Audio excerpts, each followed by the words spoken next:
നമസ്കാരം. 2014 മുതൽ 2024 വരെയുള്ള 10 വർഷം മോദിയുടെ ഭരണത്തിന് കീഴിൽ രാജ്യത്ത് ഒരുപാട് മാറ്റങ്ങൾ, അടിസ്ഥാന സൗകര്യ വികസനമൊക്കെ ഉണ്ടായെങ്കിലും പ്രതിപക്ഷം ദുർബലമായിരുന്നത് ഇന്ത്യൻ ജനാധിപത്യത്തിന് ചില പേരുദോഷങ്ങളുണ്ടാക്കി.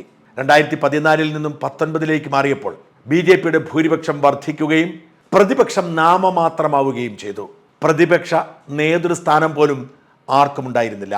പ്രതിപക്ഷ MP-മാർ നമ്മുടെ TN പ്രതാപനെയും AM ആരിഫിനെയും പോലെ ഇംഗ്ലീഷോ ഹിന്ദിയോ അറിയാതെ എന്തെങ്കിലുമൊക്കെ അങ്ങോട്ടും ഇങ്ങോട്ടും ബബ്ബബ്ബ പറഞ്ഞവരായിരുന്നു. എന്നാൽ 2024 പ്രത്യേകത ഭരണപക്ഷത്തെ പോലെ തന്നെ ശക്തമാണ് പ്രതിപക്ഷം എന്നതാണ്. രണ്ടർത്ഥത്തിൽ അത് ശക്തമാണ്. ഒന്ന്, കോൺഗ്രസ് 99 സീറ്റുകൾ നേടി പ്രതിപക്ഷ നേതൃസ്ഥാനം ഉറപ്പിച്ചു.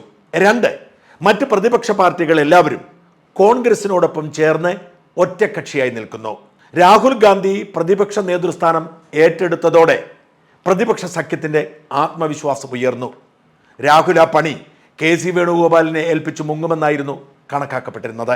പ്രതിപക്ഷ നേതാവ് എന്ന നിലയിൽ ഇന്നലെ രാഹുൽ ഗാന്ധി നടത്തിയ കന്നി പ്രസംഗം ഏത് ജനാധിപത്യ വിശ്വാസിയെയും ആവേശം കൊള്ളിക്കുന്നതായിരുന്നു.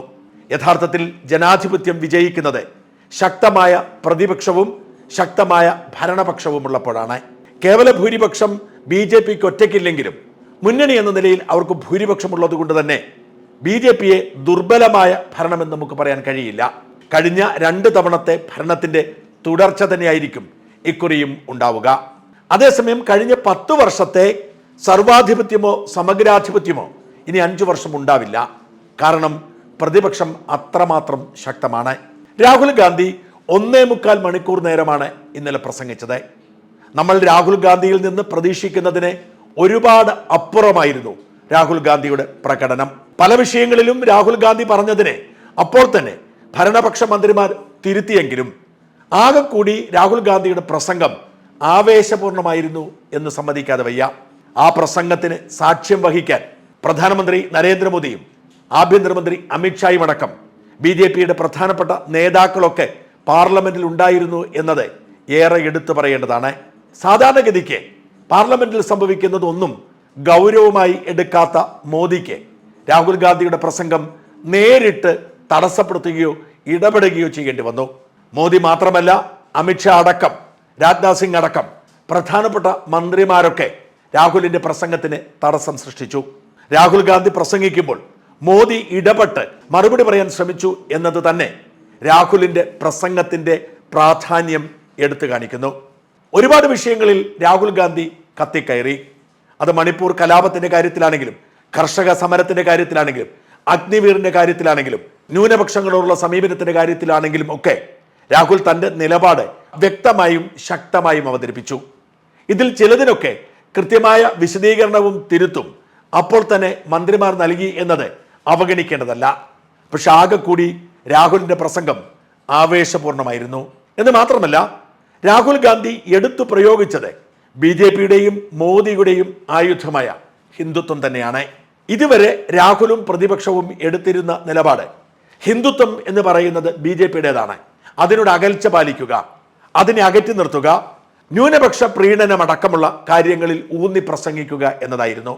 എന്നാൽ രാഹുലിന്റെ ഇന്നലത്തെ പ്രസംഗം മോദിയുടെ അതേ ആയുധം, BJPയുടെ അതേ പ്രതിരോധത്തിന്റെ ബലത്തിൽ തന്നെയായിരുന്നു. ശിവഭഗവാന്റെ ചിത്രം ഉയർത്തിപ്പിടിച്ചുകൊണ്ട് രാഹുൽ ഗാന്ധി പറഞ്ഞു, എങ്ങനെയാണ് സമഗ്രാധിപത്യത്തെ ഞങ്ങൾക്ക് പ്രതിരോധിക്കാൻ കഴിയുന്നത്? BJPയുടെ തെറ്റായ നയങ്ങൾക്കെതിരെ ശക്തമായി നിലപാടെടുക്കാൻ കഴിയുന്നത് എങ്ങനെയാണ്? ഒരിഞ്ചകലത്തിൽ മരണം ഒളിച്ചിരിപ്പുണ്ട് എന്നറിഞ്ഞുകൊണ്ട് തന്നെയാണ്.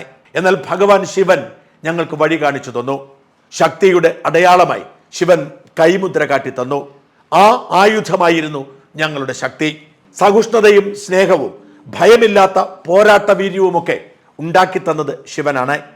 ശിവന്റെ ചിത്രം വിശദീകരിച്ചുകൊണ്ട്, ശിവന്റെ ശക്തി എടുത്തു പറഞ്ഞുകൊണ്ട് ഹിന്ദുത്വ എന്ന ആയുധം തന്നെ രാഹുൽ ഗാന്ധി പാർലമെന്റിൽ ഉപയോഗിച്ചു. ഹിന്ദുക്കൾ എന്ന് സ്വയം വിശേഷിപ്പിക്കുന്ന നിങ്ങൾ BJPക്കാർ, മോദി, അമിത്ഷാ 24 മണിക്കൂറും ഹിംസയും വിദ്വേഷവും പ്രചരിപ്പിക്കുന്നു. ഇത് ഹിന്ദുത്വമല്ല, ഇത് ഹിന്ദു വിശ്വാസമല്ല. മോദിയല്ല യഥാർത്ഥ ഹിന്ദു, അമിത്ഷാ അല്ല ഹിന്ദു, RSS അല്ല ഹിന്ദു, BJP അല്ല ഹിന്ദു. ആ ഹിന്ദുത്വ സഹിഷ്ണുതയുടേതാണ്, സ്നേഹത്തിൻ്റെതാണ്, സഹകരണത്തിൻ്റെതാണ്. ഇതായിരുന്നു പ്രസംഗത്തിന്റെ കാതൽ. അപ്പോൾ തന്നെ ഭരണപക്ഷം ബഹളം വെച്ചു. പിന്നീട് ആ പരാമർശങ്ങൾ സഭാരേഖകളിൽ നിന്നും നീക്കം ചെയ്തു. മോദിയും അമിത്ഷായും മാത്രമല്ല, ഇന്ന് നമ്മുടെ നാട്ടിലെ സകല BJP-ക്കാരും സോഷ്യൽ മീഡിയയും ഹിന്ദുക്കളെ മുഴുവൻ രാഹുൽ ഗാന്ധി അപമാനിച്ചു എന്ന് പറയുന്നു. എല്ലാ ഹിന്ദുക്കളും അക്രമകാരികളും ഹിംസയെ സ്നേഹിക്കുന്നവരുമാണ് എന്ന് രാഹുൽ ഗാന്ധി പറഞ്ഞു എന്നാണ് പ്രചരണം. എന്നാൽ ആ പ്രസംഗം കേൾക്കുന്നവർക്ക് വ്യക്തമായി അറിയാം, രാഹുൽ പറഞ്ഞത് ഹിന്ദുത്വത്തിന്റെ മഹത്വത്തെക്കുറിച്ചാണ്, ഹിന്ദുവിന്റെ സഹിഷ്ണുതയെക്കുറിച്ചാണ്, ഹിന്ദുവിന്റെ സ്നേഹമെന്ന ആശയത്തെക്കുറിച്ചാണ്. ഹിന്ദുവിന്റെ പേരിൽ ഹിന്ദുത്വത്തിന്റെ കുത്തകാവകാശം എടുത്തുകൊണ്ട് ഞങ്ങൾ ഹിന്ദുക്കളാണ് എന്ന് പറഞ്ഞുകൊണ്ട് BJP മോദിയും അക്രമം പരത്തുന്നു എന്നായിരുന്നു രാഹുൽ പറഞ്ഞത്. ഇതെങ്ങനെ തെറ്റാവും? ഇസ്ലാം സമാധാനത്തിന്റെ മതമാണ്, ഇസ്ലാം സഹിഷ്ണുതയുടെ മതമാണ്. പക്ഷെ ഇസ്ലാം മതത്തെ ഉയർത്തിപ്പിടിച്ചുകൊണ്ട് ചിലർ അന്യമത വിദ്വേഷം പടർത്തുന്നു, മറ്റുള്ളവരെ കൊന്നുകളയാൻ പറയുന്നു. വിശ്വാസിയല്ലാത്ത ഒരാളെ കൊന്നുകളഞ്ഞാലേ നിങ്ങൾ യഥാർത്ഥ വിശ്വാസിയാകൂ എന്ന് പ്രചരിപ്പിക്കുന്നു. അത് മുസ്ലിമാണ് എന്ന് പറഞ്ഞുകൊണ്ട് ചിലർ കാട്ടുന്ന അക്രമത്തോടുള്ള താല്പര്യമാണ്. അത് തന്നെയാണ് രാഹുൽ ഗാന്ധി ഇവിടെ പറഞ്ഞതും. ഹിന്ദുവിനെ അല്ല അധിക്ഷേപിച്ചത്, ഹിന്ദു വിശ്വാസത്തെ അല്ല അധിക്ഷേപിച്ചത്, ഹിന്ദുവിന്റെ പേരിൽ ചിലർ അക്രമം കാട്ടുന്നു എന്നാണ്. RSSും BJPയും മോദിയും ഒക്കെ അക്രമകാരികളാണ്, അല്ലെങ്കിൽ ഹിംസയിൽ വിശ്വസിക്കുന്നു എന്ന നറേറ്റീവിനോട് യോജിപ്പില്ലാത്ത ആളാണ് ഞാൻ. പക്ഷേ കോൺഗ്രസ്സുകാരൻ എന്ന നിലയിൽ, RSS വിരോധി എന്ന നിലയിൽ, മോദി വിരോധി എന്ന നിലയിൽ, പ്രതിപക്ഷ നേതാവ് എന്ന നിലയിൽ രാഹുൽ ഗാന്ധിക്ക് അത് പറയാം. ആ പറഞ്ഞതിൽ ഒരു കുറ്റവുമില്ല. അതേ കയറി പിടിച്ച് വിവാദമുണ്ടാക്കുന്നു, ബഹളമുണ്ടാക്കുന്നു എന്നത് തന്നെ രാഹുൽ ഗാന്ധിയുടെ വാക്കുകൾ കുറിക്കുകൊണ്ടു എന്നതിന് തെളിവാണ്. രാഹുൽ പറഞ്ഞ പല കാര്യങ്ങളോടും വിയോജിപ്പുള്ള ആളാണ് ഞാൻ. പക്ഷെ ഒരു കാര്യത്തിൽ എനിക്ക് സന്തോഷമുണ്ട്, ഇന്ത്യൻ പാർലമെന്റ് ശക്തമായിരിക്കുന്നു, ഇന്ത്യൻ ജനാധിപത്യം അതിശക്തമായി തിരിച്ചു വന്നിരിക്കുന്നു. പ്രതിപക്ഷത്തിന്റെ ശബ്ദത്തിന് മുൻപിൽ കാതോർക്കാതിരിക്കാൻ പ്രധാനമന്ത്രി മോദിക്കോ കേന്ദ്ര സർക്കാരിനോ സ്പീക്കറിനോ പോലും കഴിയാതെ വരുന്നു. ഇന്ത്യയുടെ ജനാധിപത്യം ലോകത്തിന് മാതൃകയാണ്.